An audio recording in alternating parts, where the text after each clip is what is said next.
Okay, so I'm not sure why the sound didn't record for the first 3 minutes of this video, and I'm not trying to re-record. So I'm gonna just go based off of what I remember. Essentially, in the beginning, I was getting this image of Collective finally arriving at this hospital and having to show the nurse or show the doctor just how bad it really is.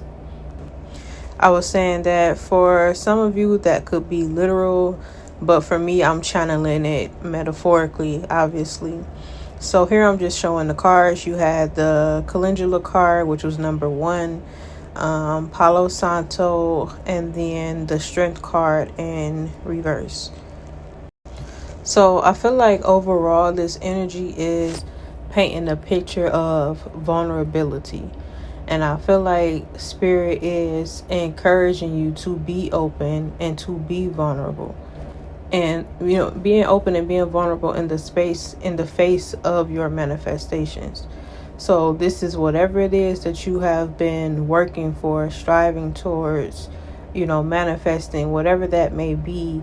This is being open to that, open to receive what it is that manifestation has to offer. And I feel like that little birdie on the side, I'm gonna point to it in a second. I feel like that's Spirit, and I feel like Spirit is saying, like, this is it. Like, this is Spirit in your ear. Like, this is it. Like, you finally made it. You finally here.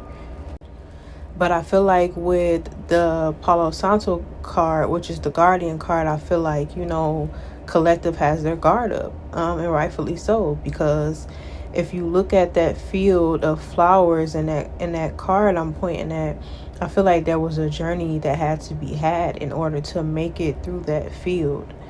And so I feel like naturally Collective is essentially trying to protect their energy, but at the same time is being guarded. And the Palo Santo card is about clearing clearing out that kind of energy, or clearing your energy, period. So again, it's this energy of like allowing your guard down in order to allow the healing in.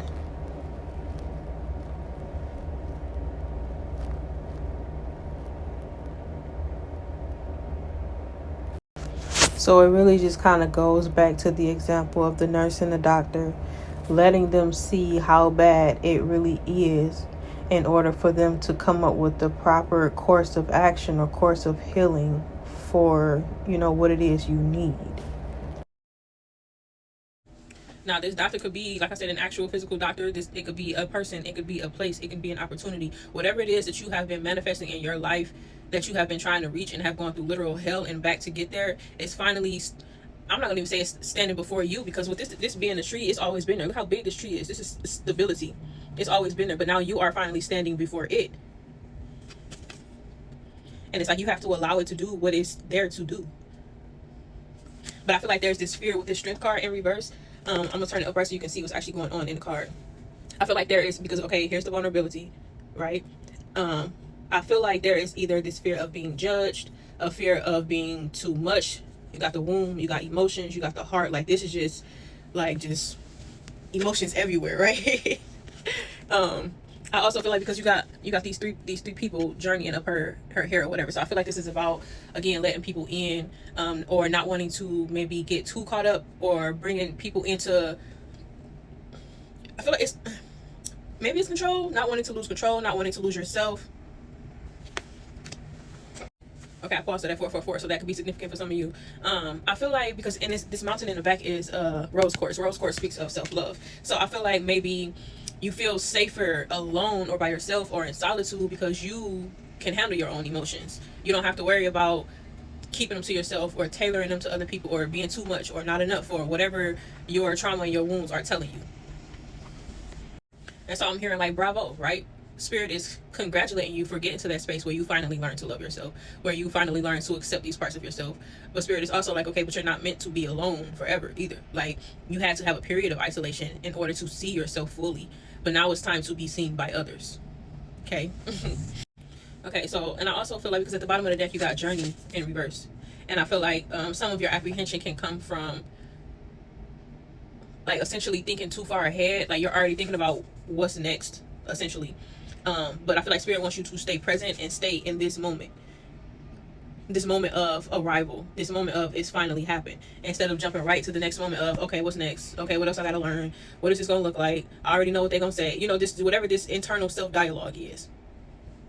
I feel like in the current space, there's some healing to be had in this present moment.